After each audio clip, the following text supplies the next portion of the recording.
Assalamualaikum kepada Dr. Azrin dan kawan-kawan. Nama saya Nur Atika binti Adnan, bernombor matrik 261231. Okey, pada tugasan kali ini saya memilih untuk menceritakan tingkah laku atau karakter diri saya sendiri.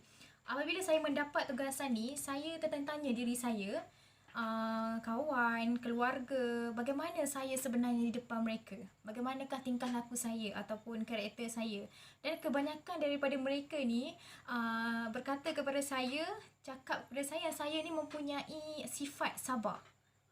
Apa tu sifat sabar? Sabar ni merupakan satu sikap yang positif di mana seseorang itu dapat menahan emosi, keinginan, bertahan dalam situasi yang sukar dan tidak mudah untuk mengeluh. Dan sabar dari pandangan Islam pula, menurut salah satu dalil yang ada di dalam Quran, sungguh Allah berfirman, bersabarlah kalian, sungguh Allah bersama dengan orang-orang yang bersabar. Dalil ini telah membuktikan dan menunjukkan bahawa sabar itu adalah satu perkara yang wajib. Okey, ciri-ciri orang yang sabar ni bagaimana? Okey, mereka yang sabar ni adalah mereka yang kuat. Apabila melakukan sesuatu pekerjaan, tugasan, tidak mudah melepaskan kemarahan, rajin beribadah, ikhlas dalam melakukan sesuatu, suka bersedekah dan membantu orang lain, tidak berbicara sesuatu yang kotor dan serta senantiasa mengalah demi kebaikan. Okey, berbalik pula kepada diri saya mempunyai beberapa situasi di mana saya memerlukan kesabaran dalam mengendalikannya. Situasi yang pertama adalah apabila saya bersama dengan kawan-kawan saya. Saya ni adalah seorang yang suka bercakap dan mengeluarkan pendapat. Namun tidak semua pendapat yang saya lontarkan dapat diterima oleh mereka dengan hati yang terbuka. Ada yang menarik muka dan ada juga yang merasakan fakta dan apa yang mereka cakapkan itu adalah lebih betul dan tidak boleh disangkal lagi. Akan tetapi apabila mereka mengeluarkan pendapat, saya dapat menerimanya dengan hati yang senang, dan kalau ada yang salah saya perbetulkan dengan ayat yang sopan. Dalam situasi yang begini, saya lebih memilih pendekatan untuk berdiam diri dan minta maaf kepada mereka yang tidak senang hati dengan saya, kerana saya rasa tindakan saya itu bagus sebab situasi yang tegang tadi akan berubah menjadi harmoni kembali. Ramai juga kawan saya yang menasihati saya bahawa apa yang dicakapkan oleh saya itu betul dan tidak perlu meminta maaf. Tapi saya memilih pendekatan untuk minta maaf dan sabar, kerana dengan minta maaf ini situasi yang tegang tadi dapat kita jernihkan. Okey, situasi yang kedua adalah saya dan guru sewaktu di tingkatan 6 dahulu. Cerita ini bermula di waktu rehat di mana saya dan beberapa kawan sekelas dipanggil untuk ke bilik guru. Namun kawan-kawan saya ni menolak saya seorang saja untuk masuk ke dalam bilik tersebut kerana bagi kami waktu itu bilik guru adalah seumpama bilik hukuman. Takut, sangat takut. Saya berjumpa dengan guru kelas dan pada masa yang sama beliau merupakan guru bahasa Melayu saya. Secara tiba-tiba guru saya tu menunjukkan fail yang bukan nama saya, tapi beliau menegur seakan ianya adalah kepunyaan saya. Selang beberapa minit kemudian datang seorang lagi guru bahasa Melayu yang tidak mengajar kelas saya, tapi beliau terus memarahi saya seakan melepaskan kemarahan. Ketika tu bilik guru tersebut dipenuhi oleh guru-guru lain. Semuanya senyap dan hanya mendengar isakan tangis daripada saya. Saya menangis kerana terkejut, dimarahi kerana bukan salah saya pun, tapi saya kena marah. Setelah tu saya diheret untuk keluar dari bilik tersebut dan saya minta izin untuk tidak masuk ke kelas. Di sini saya cuba untuk menguatkan diri saya dan tidak mempersalahkan rakan saya kerana membiarkan saya seorang je yang masuk bilik guru tu. Mereka datang untuk memujuk saya, meminta maaf kepada saya. Saya memaafkan mereka dan setelah itu kami bersembang seperti biasa. Guru yang memarahi saya juga datang untuk bercakap dengan saya dan percakapan kami biasa seperti tiada apa yang berlaku, dan saya juga tidaklah berdendam dengan guru tersebut kerana saya tahu beliau adalah guru yang inginkan anak muridnya berjaya. Secara ringkasnya, sifat penyabar ini perlu ada pada seseorang, lagi-lagi seperti saya, kerana dengan mempunyai sifat yang sebegini mampu menjernihkan keadaan yang keruh.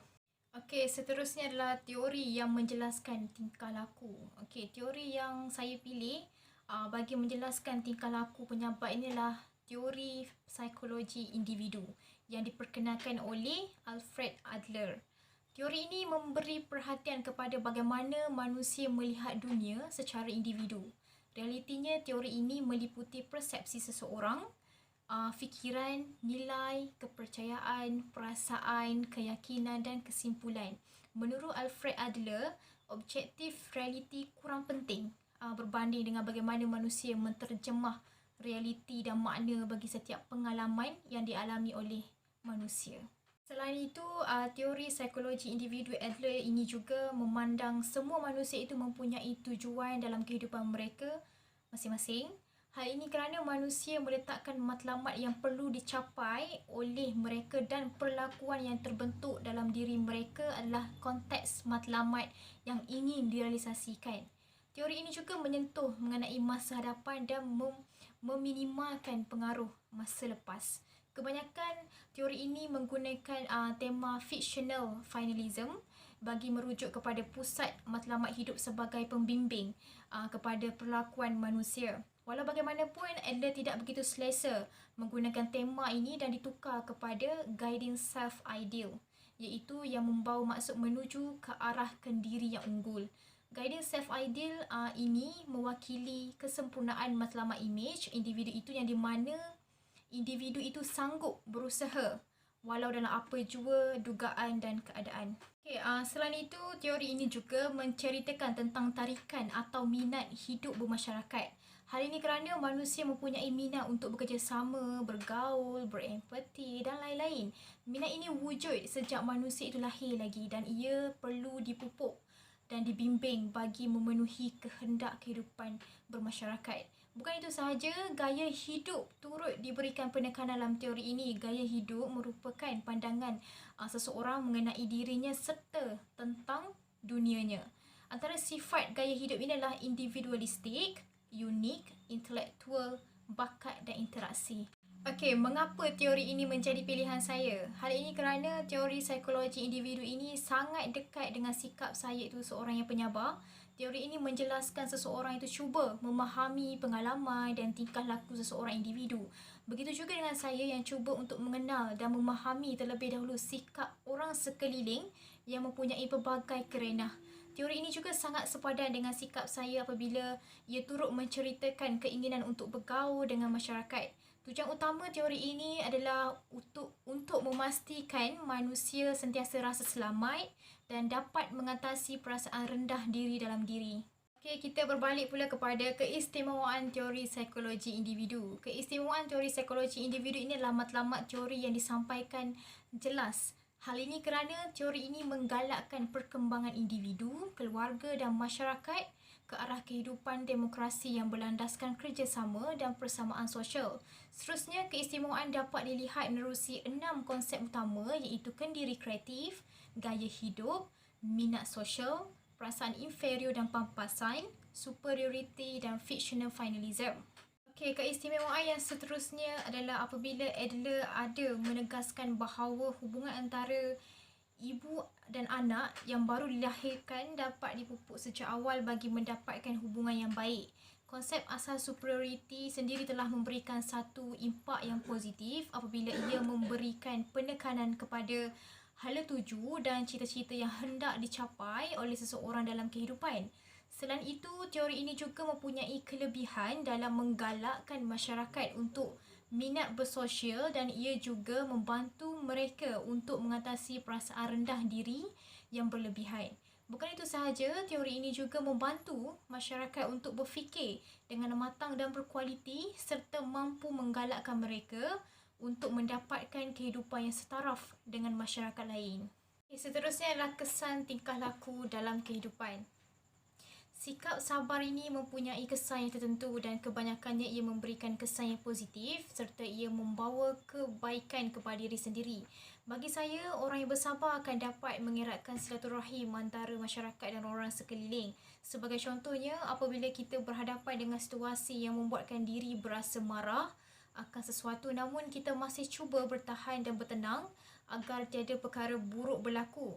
Jika kita mengikut perasaan marah yang membuat-buat, pastinya pelbagai kata kesat akan akan kita hamburkan dan mungkin akan berlaku pergaduhan sehingga mencederakan antara satu sama lain. Namun Allah telah menganugerahkan makhluknya sifat sabar dalam diri supaya kita dapat menggunakan dengan sebaiknya.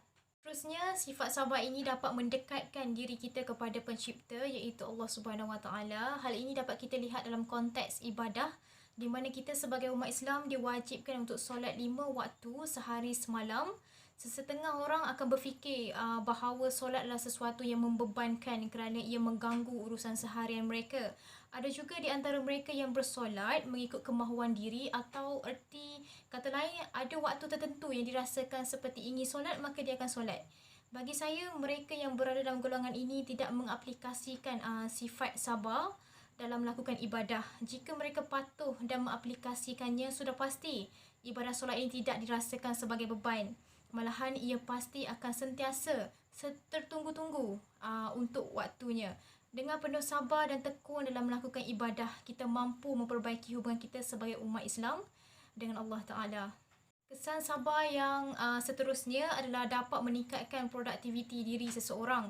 Hal ini kerana sesetengah orang apabila dilanda masalah, mudah emosinya terganggu dan ini menjejaskan tugasan yang dilakukan. Segala tindakan dan aktiviti yang dibuat dirasakan tidak kena kerana ketidakupayaan untuk tidak mencampurkan urusan peribadi dengan tugasan yang sedang dilakukan. Namun, jika kita dapat bersabar dengan masalah dan dugaan yang melanda, kita pasti akan dapat menggembirakan orang lain dan sekaligus dapat meningkatkan prestasi kerja.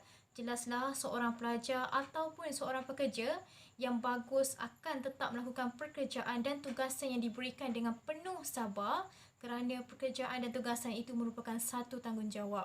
Apa yang dapat saya simpulkan adalah teori psikologi individu ini adalah satu teori yang sangat bagus kerana ia memberi perhatian kepada bagaimana manusia melihat dunia secara individu serta menggalakkan masyarakat mengatasi perasaan rendah diri dan menyokong mereka untuk mengubah cara hidup yang baru.